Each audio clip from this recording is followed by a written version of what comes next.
On the night of July 21, 1873, a small group of men derailed a train outside Adair, Iowa. They killed the engineer. They cleared the passengers off the train at gunpoint, and they walked out with $3,000 in cash and gold. That night marked the beginning of one of the most profitable, most romanticized, and most violent criminal careers in American history. The man who led that robbery was named Jesse James. He was not the first to rob a train. He would not be the last. Between the end of the Civil War and the turn of the 20th century, hundreds of trains were robbed across the American West.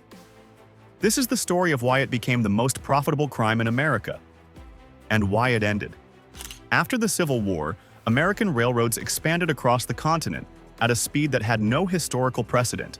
By 1890, the United States had more rail mileage than the rest of the world combined. Those rails connected farms to cities, mines to ports, and East Coast banks to West Coast economies.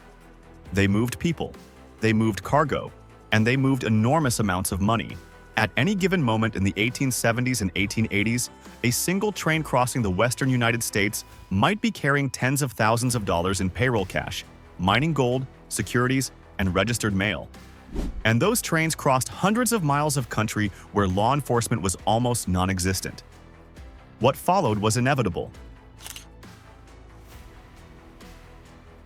To understand why train robbery became epidemic in the post-Civil War West, you need to understand what was on those trains.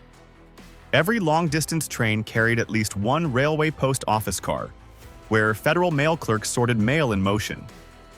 Registered mail often included cash, bank drafts, and negotiable securities. Behind or near the mail car was the express car. Operated by companies like Wells Fargo and Adams Express, these cars were essentially mobile bank vaults on wheels. They carried payroll cash from mines and railroads, gold and silver from Western mining operations, and high-value cargo too valuable to ship by ordinary freight. The express messenger inside was usually armed. He was usually alone. And he was usually facing a locked safe whose combination he sometimes did not know. The trains themselves were perfect targets.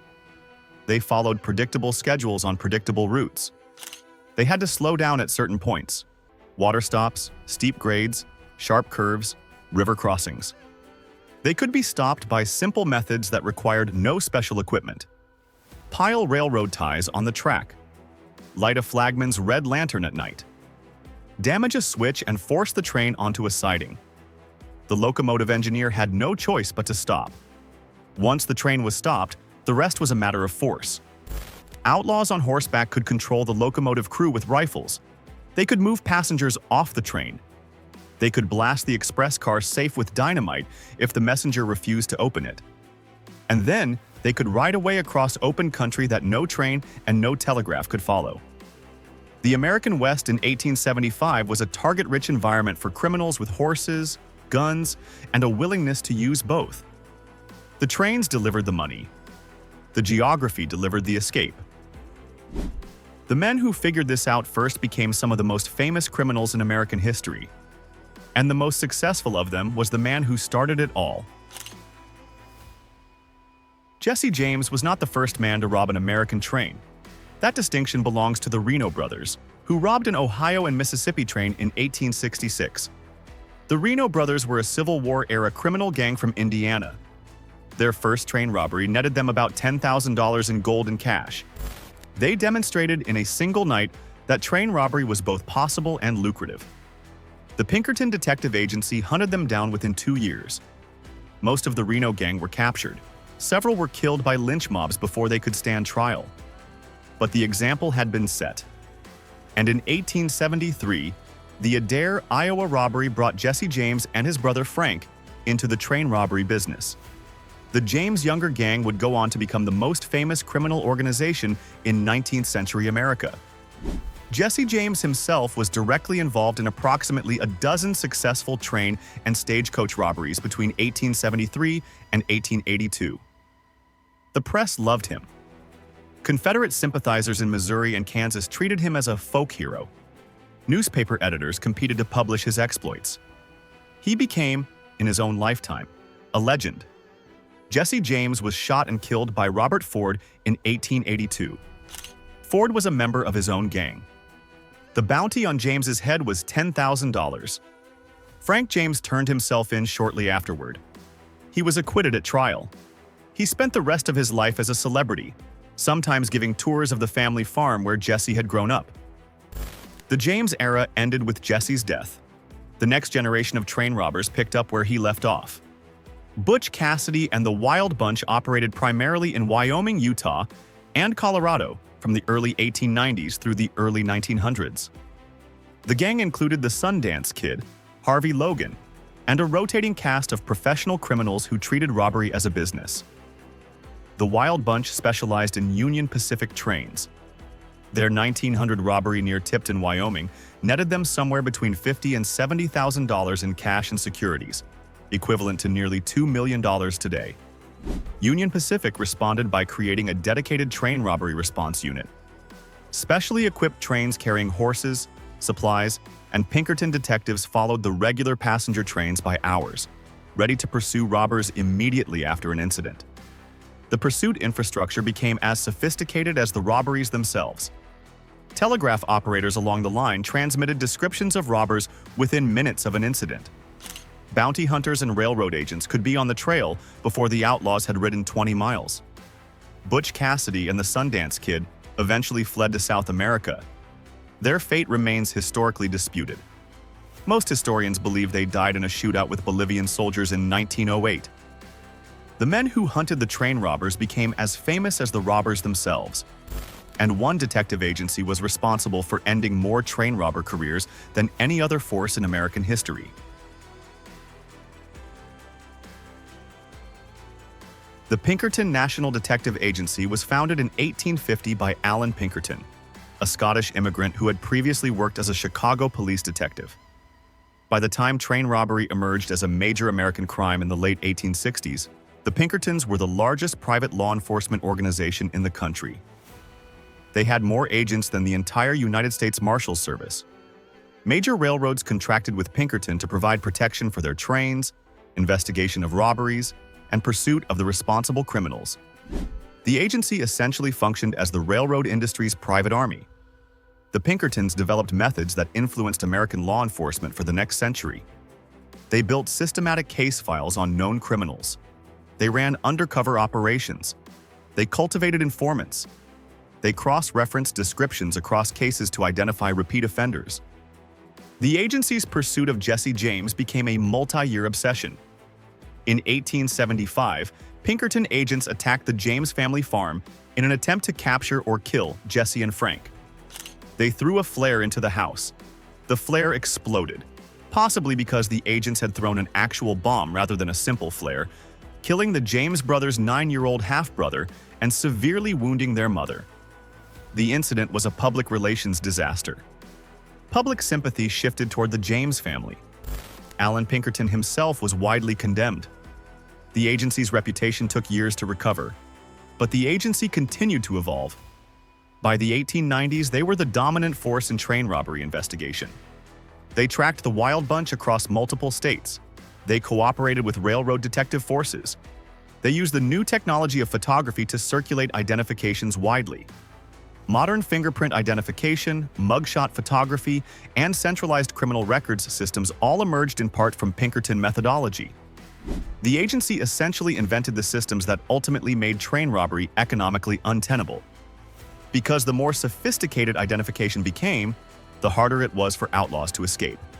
The frontier that had hidden Jesse James in 1875 could not hide a robber in 1895. Telegraphs were faster. Photographs traveled. Detectives cooperated across jurisdictions.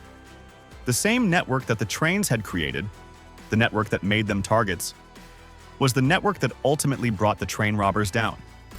But the Pinkertons did not end train robbery alone. The end of the era was driven by something larger. The world the train robbers needed was disappearing around them.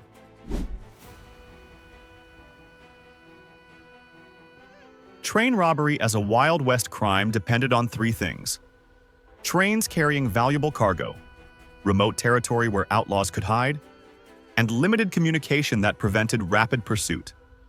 All three of those conditions began collapsing simultaneously in the late 1800s. Telegraph and telephone networks expanded faster than the railroads themselves. By the early 1900s, every significant town in the West had wired communication. A robbery in Wyoming could be reported to Denver in minutes and to Chicago in under an hour. Federal law enforcement expanded dramatically after 1890. The United States Marshals Service grew. State police forces emerged. The frontier began to fill with badges. The trains themselves became harder to rob. Express cars were armored. Safes used time lock mechanisms that no amount of dynamite could open quickly. Express messengers were given better weapons and more aggressive instructions. Some routes carried armed Pinkerton or railroad police as a matter of standard procedure. Trains running through historically dangerous territory could include multiple armed guards specifically tasked with defending the cargo. And then the automobile arrived. By 1910, criminals who wanted to rob a payroll could simply drive to where the money was, take it, and drive away on roads that had not existed 20 years earlier. The romance of horseback escape across open country was over. The math had changed. The last significant Western train robbery in American history was probably the Reno Brothers' 1923 attack on the Southern Pacific No. 13 near Siskiyou Summit, Oregon. The brothers killed 4 crew members. They got nothing. The Pinkertons and federal agents pursued them for 4 years before capturing all 3. By the mid-1920s, classic train robbery, masked outlaws stopping a train and demanding the safe, had effectively ended in America. The era was over. What remained was the legend. Books about Jesse James. Films about Butch Cassidy. The transformation of frontier criminals into American folk heroes. The myth of the train robber outlasted the train robber by 100 years.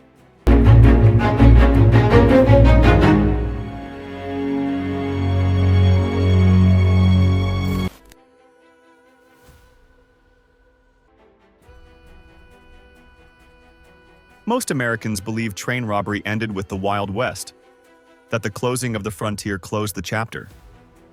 That trains stopped being targets when outlaws stopped being heroes. That belief is wrong. American freight trains in 2024 carry more valuable cargo than any train Jesse James ever stopped. Electronics, pharmaceuticals, designer goods, auto parts, industrial equipment. The cargo on a single modern intermodal container train can exceed $100 million in declared value. And that cargo is being stolen. Right now. In quantities that would have astonished the James Younger gang. By criminals who use methods Jesse James would have recognized. And methods he could never have imagined. Train robbery did not end, it evolved.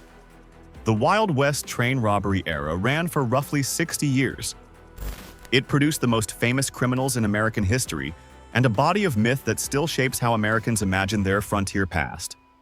Next time we look at what train robbery became. The billion-dollar industry that operates today. The thieves who hit Union Pacific trains in Los Angeles in 2022. And the security footage that finally exposed how vulnerable the modern American freight system actually is. Subscribe so you do not miss part 2. The thieves are still out there. The trains are still targets, and almost nobody is talking about it.